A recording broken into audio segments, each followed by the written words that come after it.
Okay, I want to say thank you to Will and Mike and Alison who've been involved with Back to Moscow and the previous releases. We do work as like a team, and they're great people, and it's nice that we've had a little bit of success with this one. I also want to thank Dancer Longsleeves, Sleevedom, for his contribution. His spoken part on Back to Moscow was brilliant, and a lot of people like it, and he's given us a bit of street cred or something as well. And also want to thank all the people who've watched us on YouTube. It's amazing. If you've watched or listened to the track on YouTube, watch it again. It'll do you good. It's good for you. And thank you to UNICEF, who were very helpful in letting us organise this thing, and they did a lot of favours to get it all organised. And just thank you to everyone who's watched it on YouTube mainly, and it's been great. Okay, making music has been the biggest part of my biggest hobby all my life, and it's just the recording process fascinates me. From getting an idea for a song and doing a basic demo and getting the guys in, Mike and Will, to add some amazing instrumentation. It's just a big buzz. It's the biggest buzz I get hearing a song when it's finally mixed and recorded. It's the biggest thrill I can get, really. Well, we're hoping to release a song called Titanium Heart next. We have a video which is almost finished, so that will probably be the next song after Back to Moscow. But a lot of people have said to me, do another reggae song. You know what I mean? So I'm tempted to try and write another reggae song because Back to Moscow. I don't know if it's because it's of the musical content or the politicalness or whatever it is, but it's more successful than the previous releases. So it's either going to be Titanium Heart or a reggae tune. But if we release Titanium Heart, there'll be some more reggae down the pipeline without the political message. Yeah.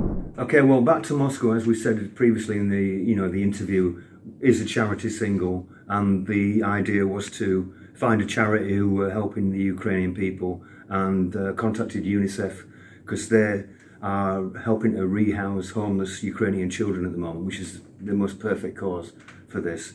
And so any downloads are being sent to UNICEF, and because of the large number of YouTube views, we have actually raised money. And there was a slight admin error went on. I was owed about £50 or something, royalties. I thought, oh great, I'll pay my water rates. And that money went to UNICEF by mistake.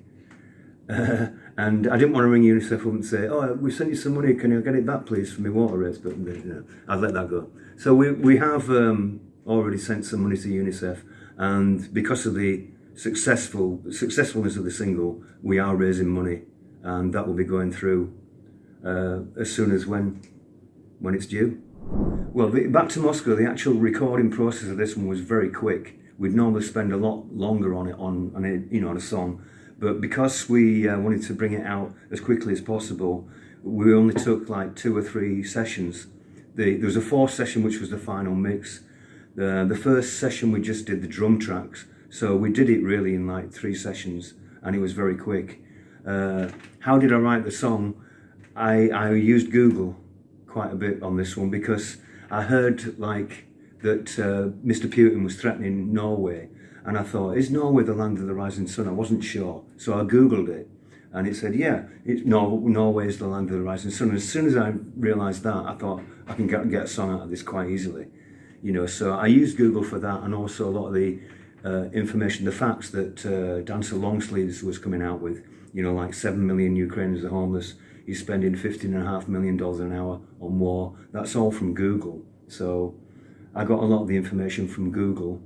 The bit about 300,000 old Russian soldiers being called up for the war, that was just on the news, and we all heard that, and we all heard that 100,000 had left the country, so it was funny in a way.